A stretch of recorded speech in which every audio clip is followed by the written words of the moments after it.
Welcome to Planetary Gig Talk, Tales of Music and Magic. I'm your host, Jefferson Glassy, Chief Spiritual Dude of the Planetary Gig Society, whose mission is making connections through music with the intention of bringing peace. I'm very delighted today here in Studio WTP of the Planetary Gig Society to be speaking with a fabulous association executive, singer, and friend, Sharon Kneebone. Hi, Sharon. Hey, Jeff. How are you? Thanks so much for being here to talk about music. And I know you from the association, Trade and Professional Association community, American Society of Association Executives, ASAE, all that. And I didn't know you too well until we ended up doing a program together that was apropos of what we're talking about. We got a bunch of association execs in a room at a conference and ended up singing a song, writing and singing a song, and you were the vocal person and in charge of the lyrics, and that was quite some fun. It was a lot of fun. Everybody there seemed to really enjoy participating as well. Yeah, it was pretty powerful, very creative, collaborative. We had a lot of fun doing that. But I'd like to really start out asking a bit about, when you first remember music. What was, how was music in your life? Did your parents play music? Did you take lessons? What are some of the first things kind of you remember? And then, we'll just continue the trajectory through your musical career. We talked briefly about it beforehand. I'm interested to really hear sort of some detail about that. I was thinking about it, and my earliest memory in terms of singing is we were living on Adak, Alaska, where my father was the CEO of the naval station there, and I remember vividly singing a song from The Sound of Music, and my mother liked it so much she actually recorded it and sent it to my grandparents in the lower 48. Wow. But music's always been a part of our lives. My father has a lovely voice. He sang in church choir, and I started singing in choir at a young age up on Adak, and then for many years on base at Miramar, where they filmed Top Gun, and then the high school that I ended up graduating from. Did your father also play instruments, or? He played piano, not a lot. As a matter of fact, I have the piano that my grandmother bought for my father and my aunt to learn on. And I have memories sitting at that piano in Minneapolis when I was really little, when I was looking up at the area where you place your sheet music and thinking, oh my gosh, it's so high up there. Wow. And now I sit at that piano and play, and it's like, it puts it into perspective. That piano has been a part of my music life and background from a very young age. When do you think that piano was made then? Would that have been in the 1800s, right? No, my grandma, so it would have been 40s.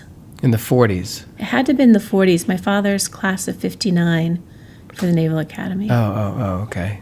All right. So my grandma bought it So for my dad math. and my I've never auntie. been good with figures, Yeah. numbers and stuff. But so you started off pretty early, and singing was just in your family. You moved around a lot, obviously. We did. Grandma and Grandpa sent the piano to us in San Diego. Prior to that, on base at Adak, I took lessons and I practiced at somebody else's house because we didn't have a piano. And then when we moved to San Diego, we got a piano, and then that's when I started taking lessons. What kind of music do you remember playing when you were that young? I mean, this is your 8, or I'm just guessing. I started, when I was around 8. I remember, everybody starts with scales. I mean, that's how you start playing music. But I remember playing contemporary music at the time, some classical music, and then more classical type music. And then for my own enjoyment, I have a stack of about 2 feet high to this day of Broadway music. So I enjoy sitting at the piano and playing and singing for my own enjoyment. I don't play very well, but it's soothing. It allows me to focus just on the music and the keys and the notes, and I love it. Well, when you talked about Sound of Music, oh my God, how many times did we see that? We wait. Do you remember? You didn't used to be able to watch things on demand. You had to wait until next October or something. When I used to play with my mom would play it on the old record player on vinyl, and I would I would sing along with it. Yeah. So that was the younger years of doing that, and then were you in any piano bands, or did you what during your teens? What did you do with So music? in my teens, I still played and took lessons, and then I stopped in high school when we moved to the East Coast. However, I sang in chorus from elementary school all the way through high school. I sang in madrigals, I sang in choir, I was in the shows. My first show, I played Oliver and Oliver when I was in seventh grade, performing with seniors at a junior-senior high school, all the way to roles from Laurie in Oklahoma to Lola in Damn Yankees, and then I have performed in community theater with my daughter as well. Wow, that's pretty special. And I'm so jealous. I'm jealous of really good musicians anyway. But one of the things with singing is I want to be able to sing harmony, and I didn't really grow up doing that, and so I find it a little difficult and don't know what I'm actually singing most of the time. But just the 4-part harmony, that sort of thing is so beautiful. It's so full. Different people singing different parts. It's my daughter is especially talented with that. I don't have a great ear because I was a soprano, and you don't have to find those harmonies because you usually have melody or the top note, which makes it really easy. If you're a second soprano or an alto, not so easy. And then my son also is involved in music, and he plays guitar. Okay, so your son and daughter both do music. Your daughter is, I think, pretty active now, but what do you remember about her when she was little? Did she... Claire has always loved music. I think I shared earlier that even when I was pregnant with Claire, she would hear the bass of music and just dance. And she's been singing ever since I can Dancing remember. in utero. Yeah, Wow. Yeah, she was pretty active. And she started singing at a very, very young age. I have memories of her in her little car seat singing along to Annie Lennox's Walking on Broken Glass. Wow. And she would sing harmonies to Jimmy Buffett. She was a little parakeet. So instead of a parrot head, she was a parakeet. And she was singing harmony as an elementary school or younger, like kindergarten age child in the back of the car, in her car seat. Yeah, and your son plays... He plays guitar, so he's really talented with the musician aspect of music. He had a talent for picking things out on the piano. When he wants to unwind, he goes in his room and he starts playing his electric guitar. So he's very good at picking things up by ear, and the mathematical side of music is really strong with him. But it takes, no matter who you are, it takes a lot of doing it, Yeah, music to me is just so incredibly special because it's very creative on the one hand. On the other hand, it's also very mathematical and scientific. You use all aspects of your brain when it comes to music. That's for sure. I'll put a little plug in for the website, the Planetary Gig Society website. We have a lot of resources. I mean, not as many as, libraries and universities, but, for just the regular person, a lot of information about music and the brain. The research they're doing the last even 20 years are things that they haven't been able to do before, and they're finding just that. It's not just a right side of the brain activity. It triggers all parts of the brain. So anything that you would have noticed about your kids growing up when they were musical versus the non-musical people? I'm not trying to draw any judgments or distinctions, but did you notice things or anything you can talk about in terms of their younger years that just was kind of inspired by or unique or, related to music? They're very creative. I mean, we used music a lot of ways. So when they were little, I taught aerobics. I stayed home with them, and they loved being there in the kids' playroom, and I could never get them out. So the way I turned it into a tradition, the way I was able to get them out of the gym is we went to Disney's Peter Pan, and I would sing, "We're following the leader." And they would follow me out of the gym singing, "We're following the leader, the leader, the leader." And that was how I got them out every time. The other side is that they were very creative. I have this wonderful memory of them taking the laundry basket and they put on Grease Lightning from the musical Grease. And Claire and Ricky performed for me the entire song using the laundry basket as if they were putting their foot up on the hood of the car and doing the whole dance. So music it's always been in our background. They grew up to the character Sebastian the Crab from The Little Mermaid. And the gentleman who voiced Sebastian was Sam Wright. And I had these 2 VHS tapes. So I'm dating us. But anyways, these 2 VHS tapes. I remember those. Sebastian's Caribbean Jamboree. And it had songs from Bob Marley on there. So you had 3 Little Birds and Hot, Hot, Hot, and all these wonderful Latin sounds. And those kids wore that tape out. It was the only way that I could get a shower some days was to let them watch that. And they would sing along, they would dance. And Claire and I still dance around the house sometimes. So again, it's just this pervasive part of our background. Right now it's Christmas music on 24/7 in the house. Just as you're talking, I'm feeling all this nostalgia and happy thoughts and goodness and everything else. It's just, it really is amazing. So we chronologically, we sort of went through teen years, but I know you did continue to do music, not just in your house and with your kids, but other things. So in terms of, it's always been there. Music's always been a part of my life. I did quite a bit of performing, as I said, through high school. And then as a young adult, I did Oliver Again in a high school / community production. And I played the Strawberry Cellar that time. And then I did a lot of community theater in Howard County.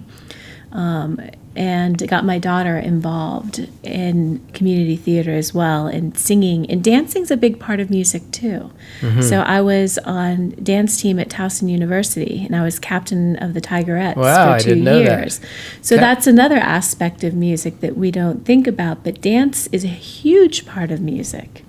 Yeah, I read something the other day that was talking about, dancing can kind of keep you young, and I don't dance enough, honestly, but it is really important. The theaters you were talking about, the community theaters, I've seen those. I have some friends who've been in them from time to time. I never was in a production. I was in a production or 2 in high school, but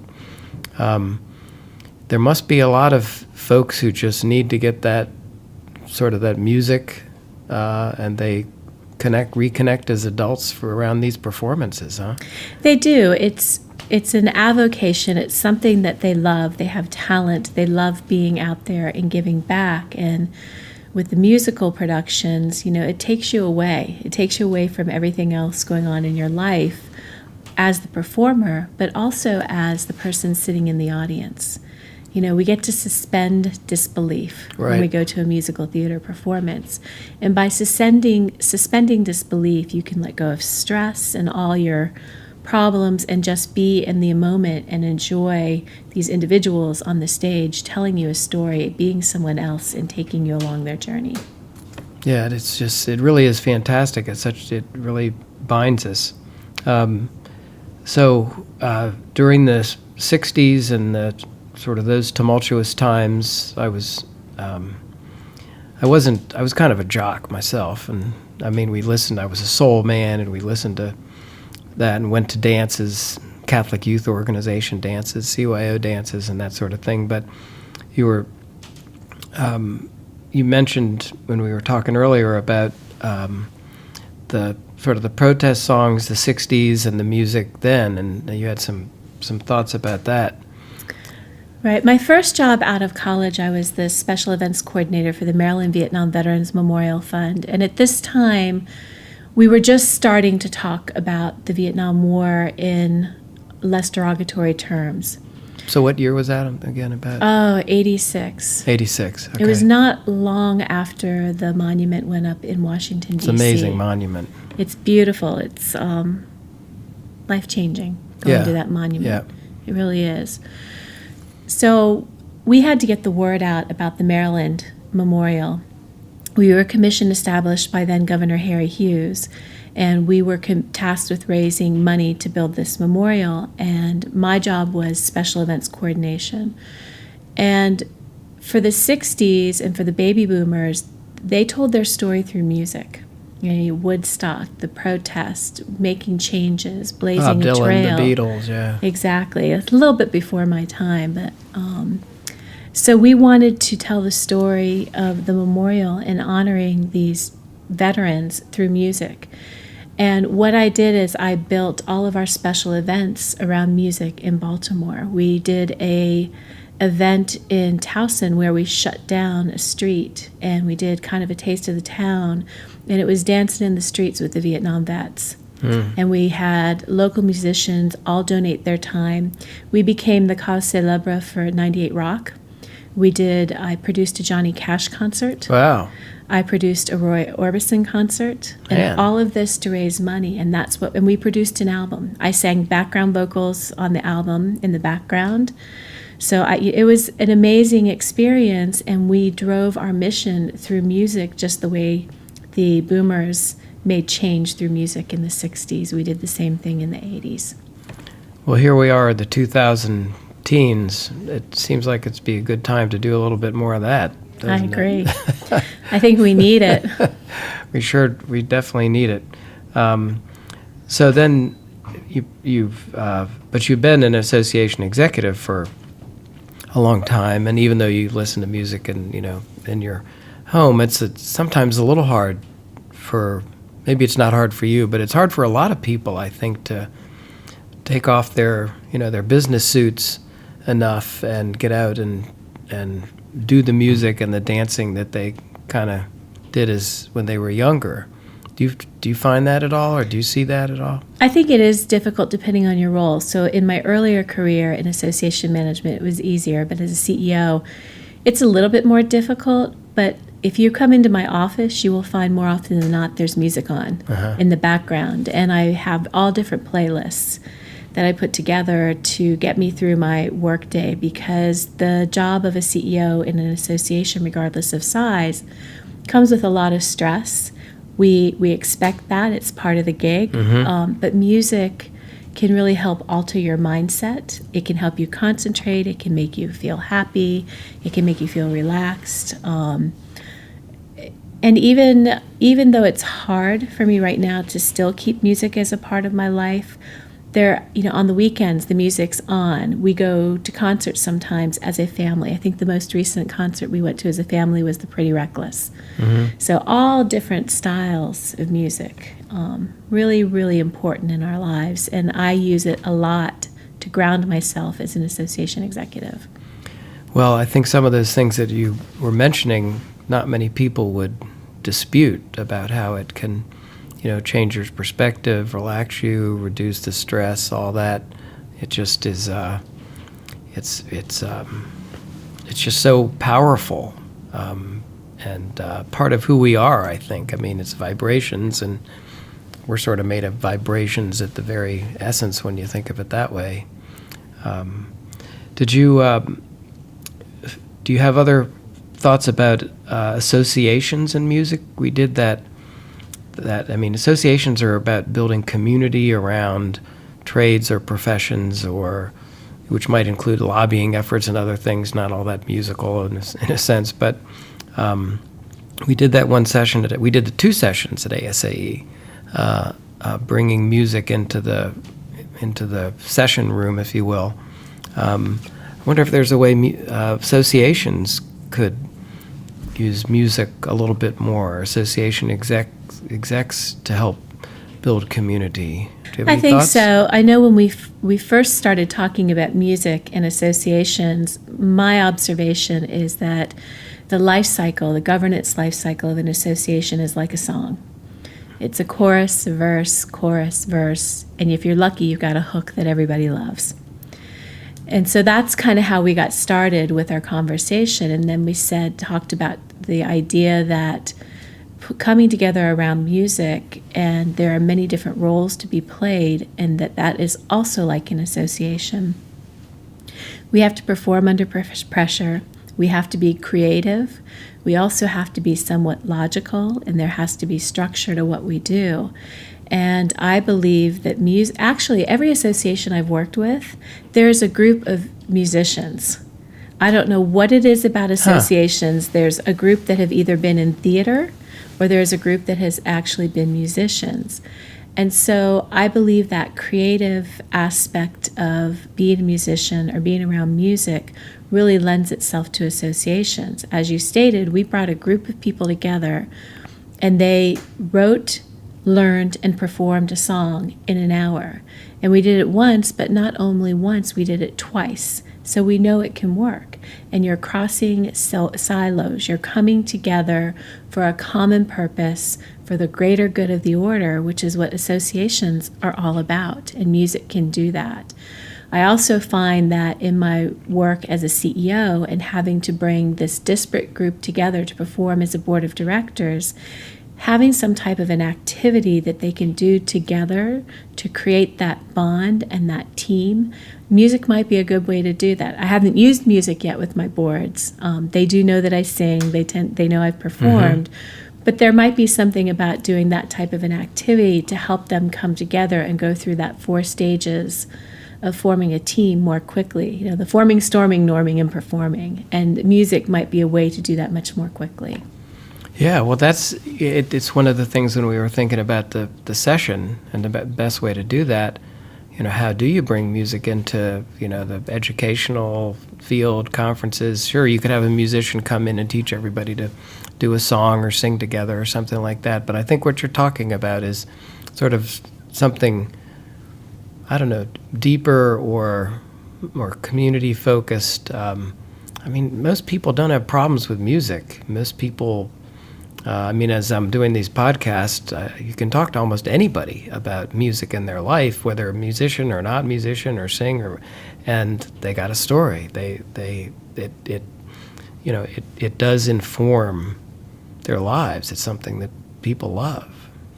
Well, the thing about music, there's certain buzzwords that we talk about in association. Engagement is one. Music is engaging. Even if you're not a musician, you probably appreciate music. The other tenet that we talk about too in associations is people support what they create. So that, to me, doing what we did with our 2 sessions and creating this experience, creating this song, performing what we've created is the ultimate of people support what they create. So it's a metaphor in consensus building and coming together for the greater good of the order to make the world a better place. Yeah, that's awesome. And I guess thinking about it, if you're in a band or an orchestra or choir, there's a lot of listening that is important to hear what other people are doing so you don't do the wrong thing. A lot of teamwork, a lot of understanding roles. Not everybody's the lead singer. Not everybody's the hotshot guitar player or whatever. And there's some good lessons in that. Of course, there's lessons in football and basketball and other things, but music is kind of a little bit of a different thing. So we'll have to definitely continue the conversation about how associations can take advantage of music more. That sounds like a good topic to roll with. When I think of music, at least in my life, music are the ties that bind. And we are currently living in a very polarized world. I think music gives us something else to focus on where we can find that we have more in common than we do our differences. And sometimes taking that moment to talk about a song that means something to you or listen to a song about something that means something to you. I think I posted on Facebook today the Navy band performing because one of my best friends from high school was through my life in music. He's now a full rear admiral, but he brought us together as a community through music. He did house parties where we all had to perform, or accompany or sing with a group, and he had a program. He performed in the Navy Glee Club. He still, when we get together, he brings his guitar. Nothing makes me happier than taking a step away from his incredibly important role at the Pentagon and coming together as a group of friends and family and getting the guitars out and stopping and being in that moment together to enjoy each other's company around music and to sing or play, in the case of my son. Well, I agree with that. I have a friend who says, gee, all I really want to do is play music with my friends, and I agree it's quite an amazing thing to be able to really sort of have that privilege to be able to do it. Not everybody does. Maybe we can kind of expand that further so that there's more of that, more gigs around the planet. That's what I'm about. So, Sharon, thanks very much. I really appreciate your taking the time. It's been fascinating hearing about your music throughout your life and how it ties in with your profession, and we'll continue the conversation. I really appreciate it. Thank you for inviting me.